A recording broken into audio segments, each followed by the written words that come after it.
So today we're going to talk about the Cree, more specifically, the Cree of Mistissini.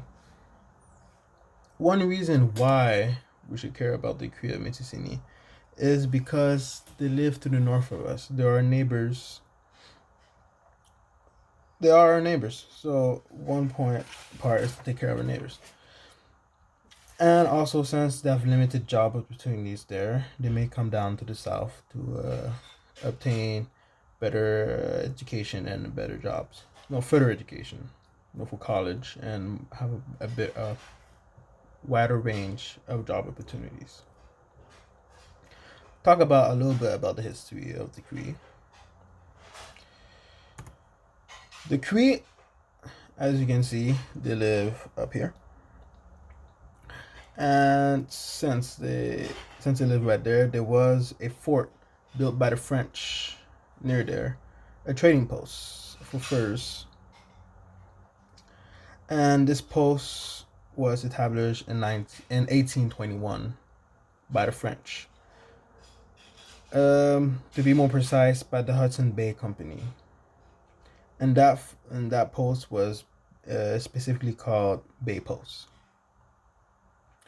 When time went on, the fort moved place around the Mistissini River Lake, the Mistissini Lake. Went to the western side from 1778 to 1815, and went to the south side of the lake from 1814 to 1941. After 1941, the reservation of Mistissini was created. Quebec enacted the Act of Land and Forests for the Mistissini. It's the rights to Albanel Mitassini and to the wildlife reserve next to it. One of the main resources of the Mistissini is natural resources, and these resources include wildlife, the wildlife resources. So, for them, it's like fishing, fur, and game are the pillar of their economy. Mitsini is kind of isolated, and to get there, you can't get there by bus or taxi. You have to take a car, or you either gotta take a plane to get to Mitsini. They have a water port for you to land the plane.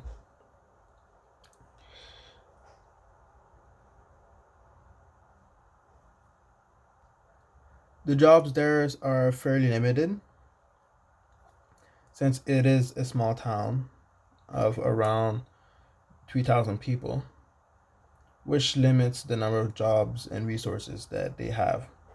And the education stops in high school. So, for people that want to attain more jobs, they have to go down to Shubigamo, which is the closest neighboring town to Mitsini. And there they have an opportunity to work on the mines that are there and are other jobs that they wish to seek. And if they want higher education, they can also go to Shubigamo or to lower down to Montreal and Quebec to go to university or college.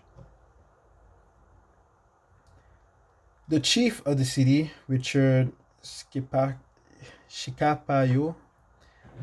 of the Mistissini town, wanted to create a touristic attraction so they have a bigger source of revenue to the city. Near the city, there was discovered of a plant too. They have this medical plant that they found there. The plant can be used to fight against type 2 diabetes, which has been used in research to find better treatment.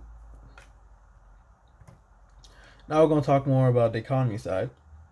On the economy side, I compared the neighboring town to the indigenous people. And by comparison, the unemployment rate is higher in the indigenous community, which to be expected because the jobs are limited. And though the population is smaller, the jobs are limited. So since there's less jobs, the unemployment rate will be higher. Um, Also, I was expecting the age of mistissini to be higher. I expecting it to be around the 40s, but I was surprised to see that the population is fairly young compared to the Emery town where the median age is around 40 years old. I was not surprised by the median income since the jobs are limited and the resources are limited in mistissini. Since they are limited, the income rate will not be that high. But if you take the neighboring town, Chubugamu, for example, the income rate will be higher since there is more diverse jobs, and with more diverse jobs, you can get more diverse, high-paying jobs since the city can permit it. And that is all for the presentation for today.